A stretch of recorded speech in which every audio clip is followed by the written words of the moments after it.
Subscribe to the Light Sports and Ultralight Flyer web video magazine with hundreds and hundreds of videos now online, including airshow coverage, Rotax engine tech tips, Rotax 377, 447, 503, 532, and 582 engine rebuilding videos, each 2 hours in length, propeller maintenance, advisories and repairs, BRS parachute saves, Bing carb updates, and much, much more. Get a yearly subscription at www.ultralightflyer.com.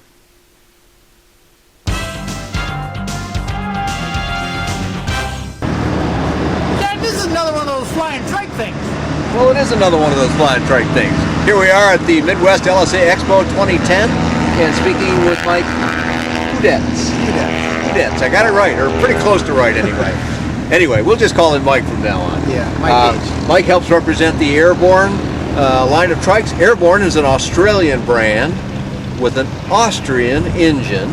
And they've sold quite a few of these in the United States, and I've had the pleasure to fly several of them. I believe right now you have 2 SLSAs that are approved, the XT 912 and the Outback 912. Is that correct? Yeah, but they've got the 582 versions also approved. That's correct, right. Okay, so you not only have the 912, you got the 582 versions as well. Yeah. Which work great on this aircraft, I know. Yep. Now, Mike also has a little fly-in that he runs every year just before Oshkosh. Isn't that right? Yeah, we have it's called the PreOsh Trike Fest up there about 60 miles southwest of Chicago.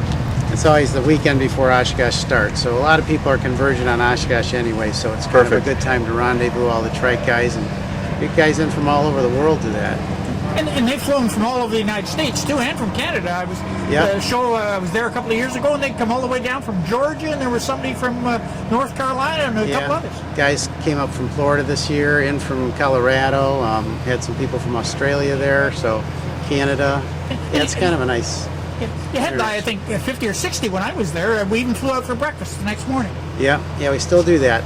That's a great turnout. Yeah, it's just not, it's the only thing for trikes in the U.S. right now, and it's not huge, but in trike terms, there's a lot of trikes at one place that you typically don't see. Well, these may not be the biggest sellers among all the LSA that we've got out on the market, 109 models, of which this and the other Airborne that I mentioned are ones.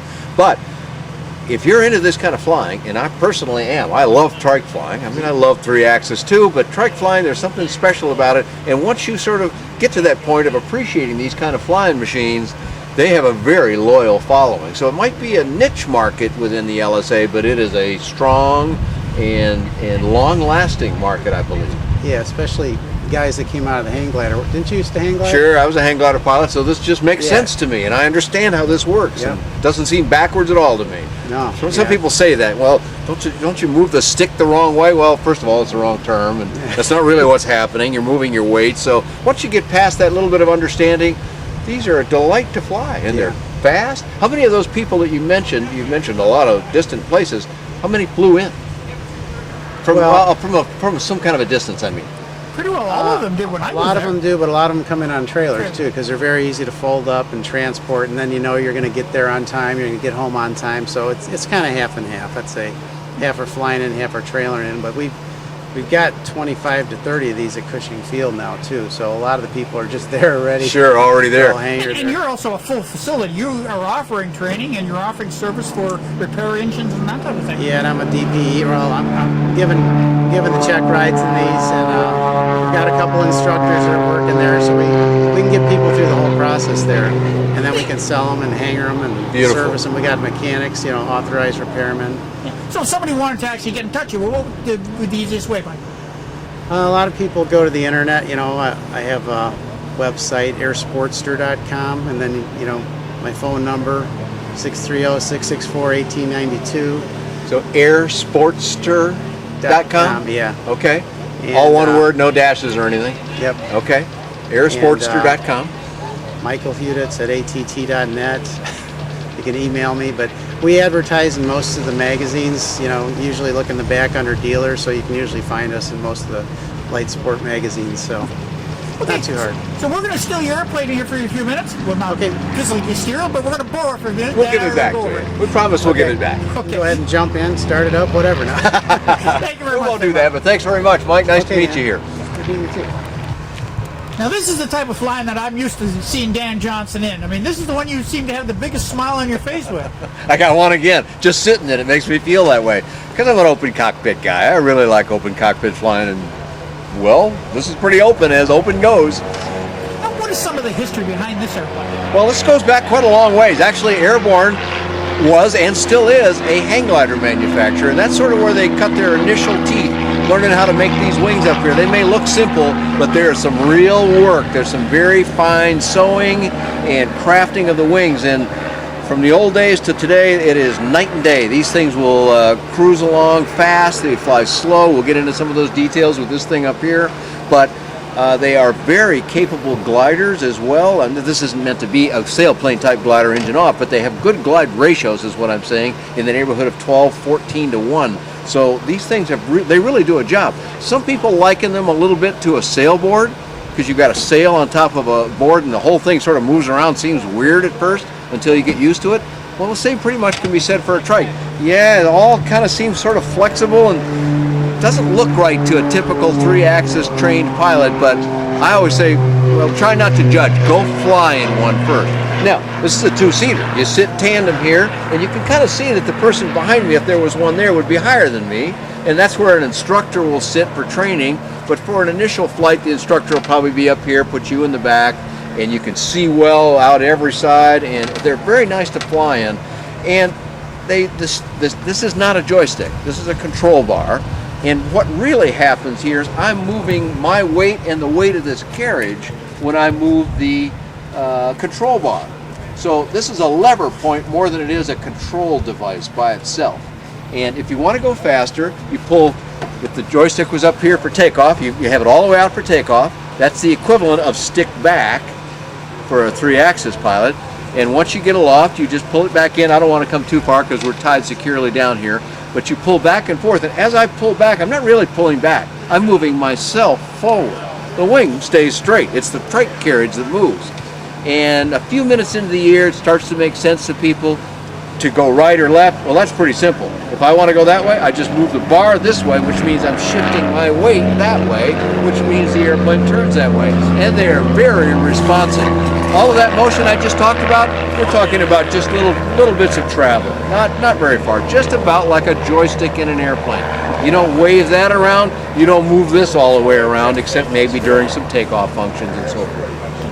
The other thing is there really isn't a lot of pressure on that bar either. No. I mean, in flight, you're basically, with your thumbs, you can move the bar You can fly with one hand. I sometimes put one hand in the center, and it doesn't even take a full grip on it. Now, if you're really trying to go fast, and that means pulling the bar toward you or realistically moving yourself forward, if you really want to go fast, there can be a little pressure, but they've got a way to relieve that pressure. Just like trim on an airplane, we've got trim on this trike. So this wheel here, it just cranks. And you just turn it around, and what that's doing is that's moving some control lines up on the top of the wing. I'm going to put it back where it was here so I don't mess anybody up. But that adjusts the position of this bar somewhat, but again, it's not about the bar, it's the position of the pilot and the weight of this carriage that makes the difference. With that a little bit, they'll make about, in my experience, about 20 miles an hour difference from one end of that to the other. That, if you want to fly fast, then the bar will be back here, but you don't have to hold it back the whole time because that does some of the work for you. And when you look at this, it's a wide open airplane, but it also is adaptable very easily to floats. It is. There's been a number of these put on floats, and you might not think this whole package would work well on floats. In fact, they work quite well. But also, yeah, you're right out here in the Airstream, but look at this little tiny windscreen we've got in front of us. It almost looks decorative, like it's just there to make the thing look cool or something. And maybe it does that, but in fact, when you get moving along at 50 miles an hour or so, which is a very common cruise speed in these, they'll go faster, but 50 is a nice number in these, that amount of deflection of the wind will create kind of a bubble here. And the person sitting in the front seat anyway has almost no wind on them.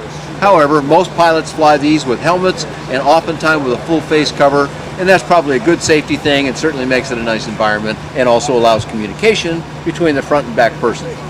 Now, what would they normally power this airplane with? Well, they can be. It's almost all. I don't think they've done anything but with Rotax brand. But this has the 912 4-cylinder, 100 horsepower engine on it. They can also do the 80, which I prefer on these trikes because they just don't need 100 horsepower. They're quite light. And they can also use the 582 two-stroke engine on them, and they're great with that on it. And the company also does make single-seaters and so forth, and some of those use the 503 that's very popular among two-stroke enthusiasts.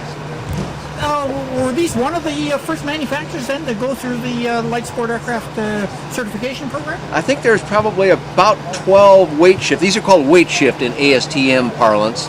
Most people call them trikes because they're tricycle gear, and they sort of, I don't know, they picked up that name a long time ago. But trike is not the official name. It's weight shift aircraft, weight shift control aircraft. And there are a number of them, but Airborne was one of the first. They've been in the market a long time.